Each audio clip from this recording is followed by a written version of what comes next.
morning, everyone. It's Robert from On My Turntable. Hope you had a great morning this morning. It is Monday morning.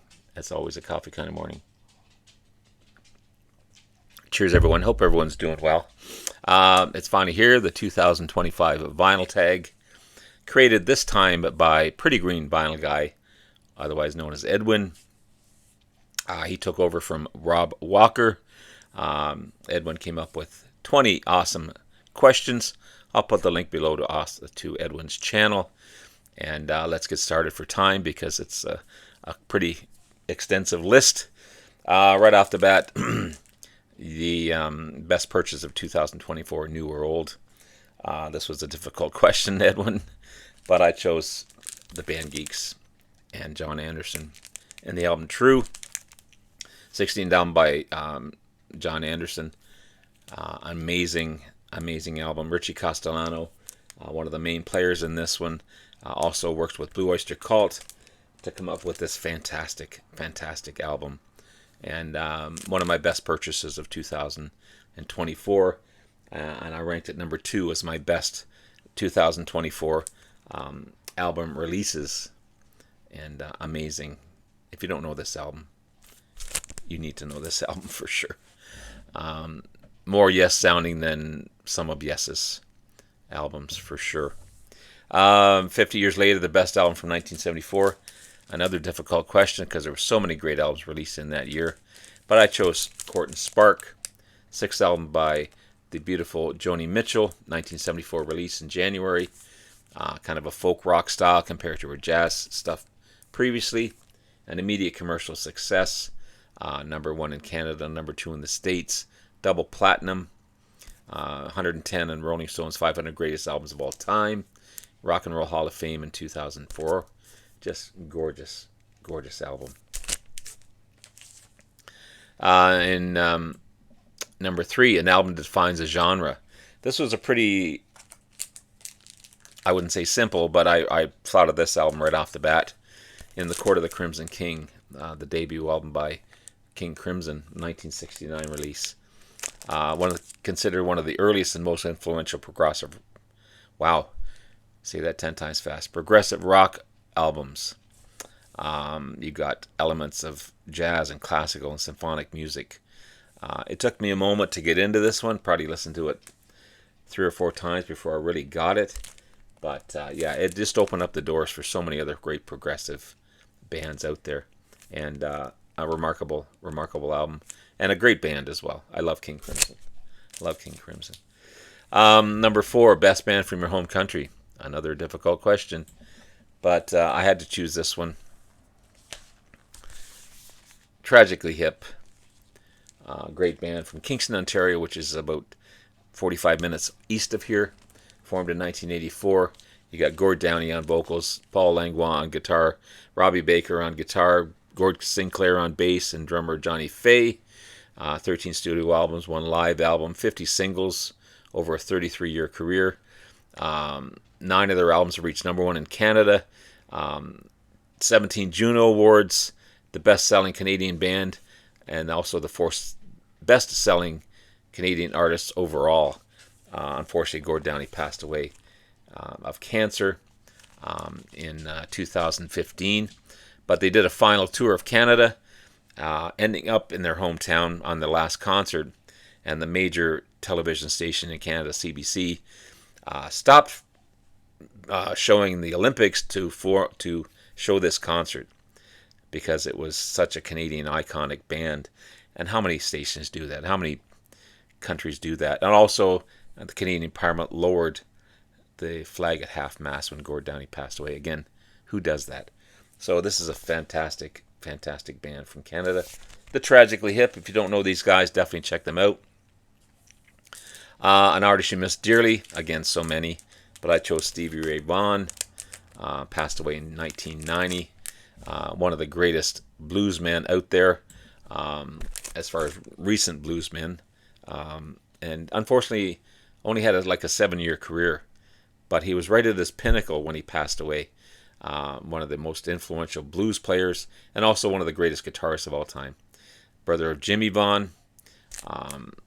It's just tragic. He went through a lot of stuff. He went through some alcohol and drug stuff, and he was just getting back into it, and at his highlight, and he got killed in a helicopter crash after a concert. I had a chance to see him. I did see him with Jeff Healey and Jeff Beck. He actually discovered Jeff Healey, another great Canadian blues artist. Pretty much the only one that could keep up with Stevie Ray as far as playing. Jeff had a unique lap style playing, but fantastic artist, Stevie Ray Vaughan. Stevie Ray Vaughan, a sad loss for sure.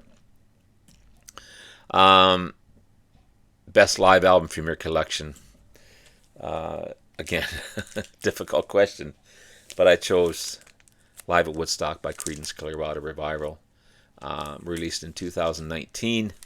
Of course, the major Woodstock Festival in 1969. These guys were paid $10,000 to play at this concert, which would equal about $83,000 today. But they weren't in the Woodstock film because I guess they played late at night. But maybe one of their best performances ever. This really highlights John Fogerty's playing and how great a guitarist he was. And of course, the songs are fantastic. You've got all their hits: Born on the Bayou, Green River, 99.5, Won't Do, Bootleg, Commotion, Bad Moon Rise, and Proud Mary. I Put a Spell on You is just out of this world. The Night Time is the Right Time, Keep on Chugglin', and side 4 is all Susie Q. Amazing stuff. They were upset that they weren't in the film, and but what a performance! What a performance! Your partner just dumped you. What album are you putting on? Got to play Love Hurts from Nazareth, Hair of the Dog. Unfortunately, not on this version. It's only in the U.S. version. This is a Canadian-European version, and replaced by Guilty. Why they did that, I don't know. I don't have the U.S. version, but I'm still showing this one. Love Hurts is just that classic. And, of course, sung so beautifully. A great Everly Brothers track. And then they've also got Hair of the Dog. The dishonest young woman finally meets her match. You know, the track Son of a Bitch. Or Hair of the Dog that bites you. Great stuff.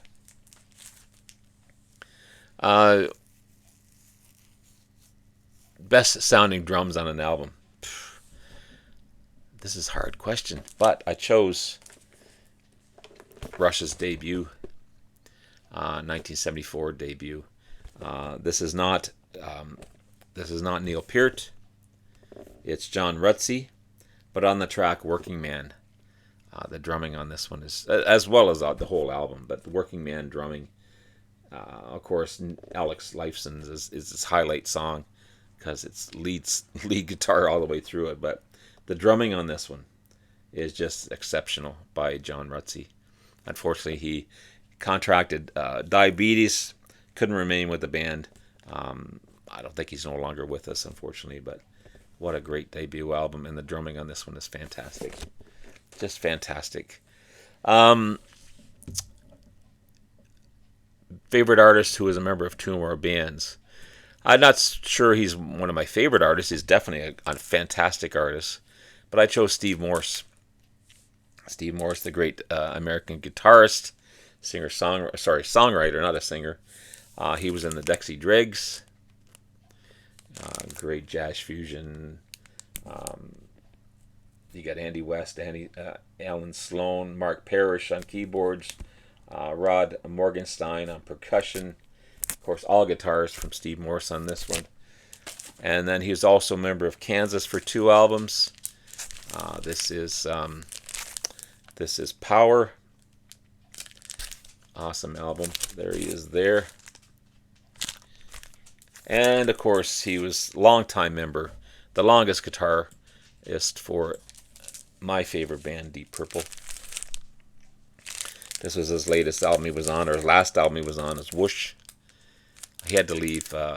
His wife was ill, and he wanted to leave and take care of his wife. Also has some hand issues.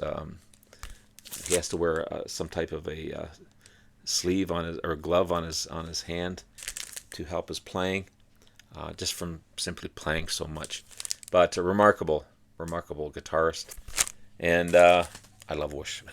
One of my best bands ever. Um, Beatles or Stones? Beatles. That's all I'm going to say. I love the Stones, but the Beatles, just class above. Class above.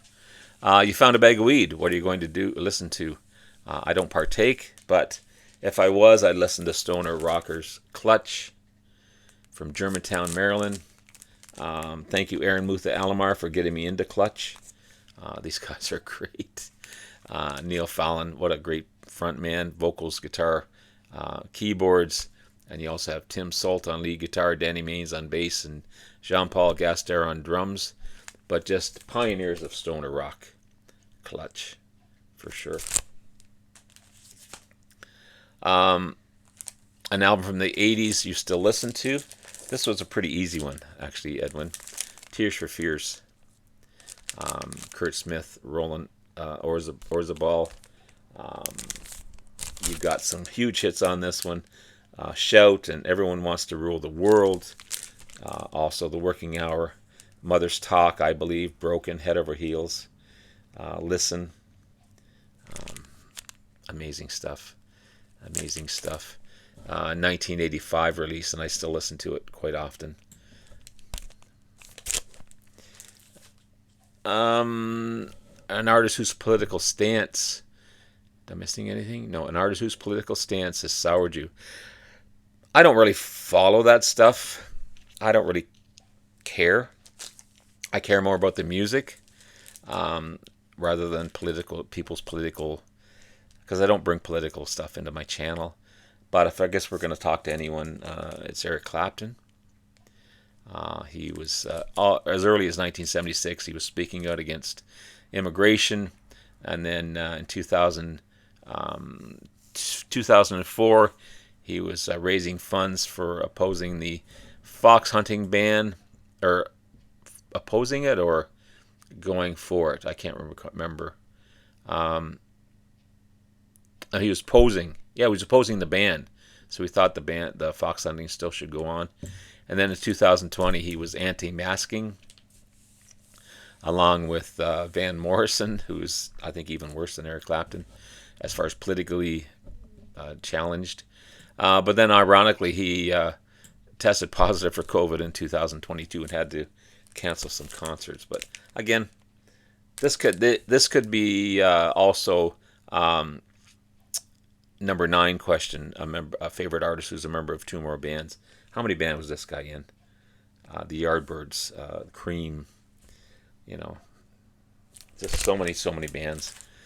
But again, I don't bring politics into my channel, so I don't really care about it. Show a favorite record label.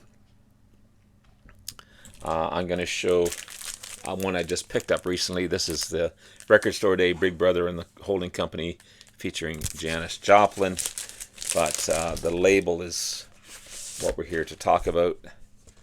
And it's that, not the normal Columbia label, but that nice Columbia Big Sound label. I think that's on a great...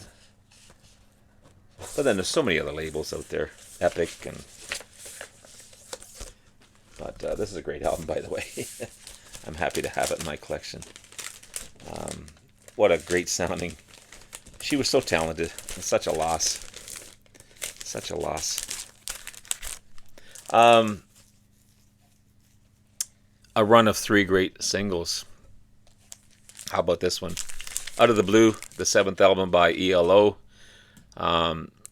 Written in 3.5 weeks by Jeff Lynne. You've got none other than, I think, 5 singles on this one. You got Turn to Stone, 1977. Mr. Blue Sky, 1978. Sweet Talkin' Woman, 1978. Wild West Hero, 1978. It's Over, 1978. Fantastic album. Fantastic album. A Record Store Day purchase you actually consistently listen to. Unfortunately, in this area, Record Store Day isn't the greatest. There's only 2 record stores. Well, actually one now. One's more of a boutique. And a lot of times they don't have anything in. But I did pick this one up the very first time I met Glenn Calloway from the basement, actually.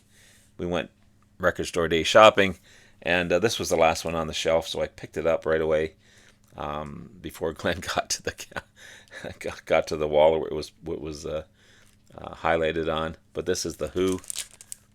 Okay, they're live at the Monterey International Pop Festival. 1967 performance, released in 2020 record store day. It's on that beautiful swirly vinyl, red, white, and blue striped vinyl. But some classic tracks on this one: Substitute, Summertime Blues, Pictures of Lily, A Quick One While He's Away, Happy Jack, My Generation. If I'm going to throw on the Who, I'm going to listen to this one for sure. Pardon me. If you can be reincarnated as an artist, reincarnated, say that 10 times fast, as an artist, dead or alive, who's it going to be? I struggled with this one for a moment, but I chose, and I don't know why I chose this artist, but I think he was a great artist, sadly missed, Mr. Steve Marriott. This happens to be a fantastic box set by Humble Pie, but he was also in the Small Faces, a career that spanned 20 years, Rock and Roll Hall of Famer, 2012, as a member of the Small Faces. Amazing artist, an amazing guitarist. He was influenced by Miles Davis and Buddy Holly and Booker T and the MGs and Ray Charles and all those great singers. He had that swagger to him. He had that amazing smile. Every time you see him, he was smiling. I think of Black Coffee. He just loved life, I think. Unfortunately, he died in a fire in 1991. But Ozzy thought he was his fourth greatest singer. I don't know what the other three are. Paul Stanley of Kiss called Marriott unbelievable, a hero of his. Steve Perry named him one of his famous singers. Pardon me. Amazing stuff. So Steve Marriott, if I was coming back, and hopefully I would I wouldn't smoke, so I wouldn't die in a fire. Not that I'm laughing that he died, but hopefully I would live a little longer than he did. But there you have it. The next one is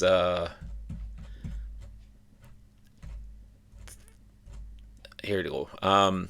Best 3 lines in a song. Pardon me, excuse me, just a second.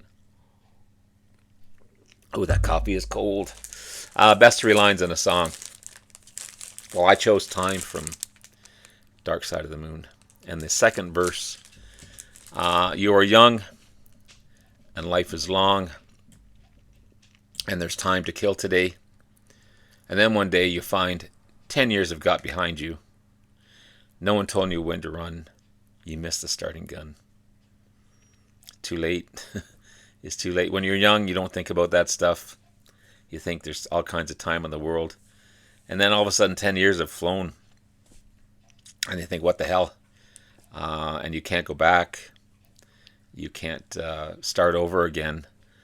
And the time is getting a little short. So that album the album A is remarkable, but that song, it makes you think. And especially when you're in the later years of your life, not the earlier years. Because when you're in your earlier years, you don't even think about that stuff. But what a great 3 lines. The whole song is fantastic, but those 3 lines. You are young and life is long and there's time to kill today. And then one day you find 10 years have got behind you. No one told you when to run. You missed the starting gun. Prolific stuff. An album you never tire of. I'm going to choose Supertramp, Crime of the Century.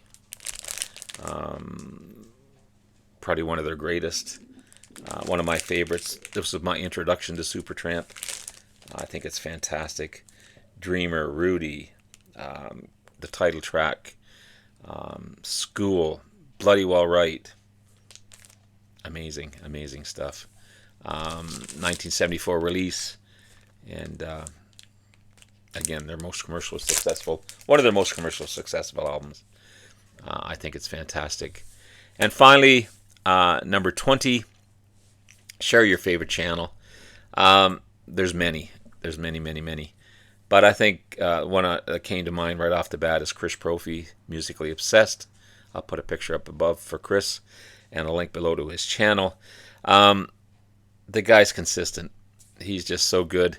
I don't know how he got so high in subs, and congratulations, Chris, for doing that.